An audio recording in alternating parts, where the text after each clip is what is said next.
আসসালামু আলাইকুম রহমতুল্লাহি ওবারকাতু। আমাদের দেশে শিশু নিখোঁজ এই বিষয়টা একটা মহামারী আকারে ধারণ করতেছে। দিন দিন এর সংখ্যাটা বেড়েই চলছে। আমার আপনার বাড়ির আশপাশ থেকে প্রতিনিয়তই একটি দুটি শিশু করে হারিয়ে যাচ্ছে। অনেকে আবার ফিরে পাচ্ছে, অনেকে আবার ফিরে পাচ্ছে না, অনেকে আবার লাশ ফিরে পাচ্ছে। এই বিষয়টা আমাদের জন্য একটা মহামারী আকারে ধারণ করার পূর্বেই আমাদেরকে সচেতন হতে হবে। আমাদের সচেতনতাই পারে এই বিষয়টিকে রুখে দিতে। সুতরাং আমাদের সবার উচিত এই বিষয়টাকে সতর্কতার সাথে প্রতিরোধ করা এবং সচেতনতা অবলম্বন করে এই বিষয়ে একটা প্রতিরোধী ব্যবস্থা গড়ে তোলা।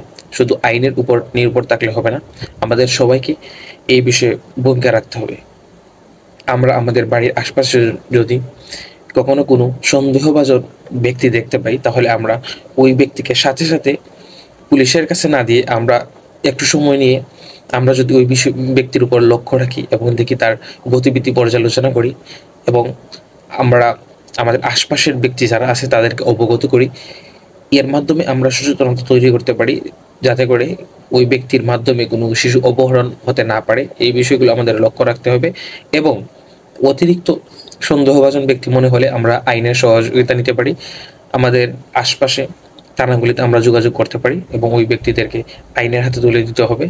ইনশাআল্লাহ আইনের মাধ্যমে এবং আমাদের সচেতনতার মাধ্যমে আমার আপনার বাড়ির আশপাশের একটি শিশু জীবন বেঁচে যাবে এবং অপহরণ একটা মহামারী, এই মহামারীর হাত থেকে আমাদের দেশকে মুক্ত করা যাবে ইনশাআল্লাহ।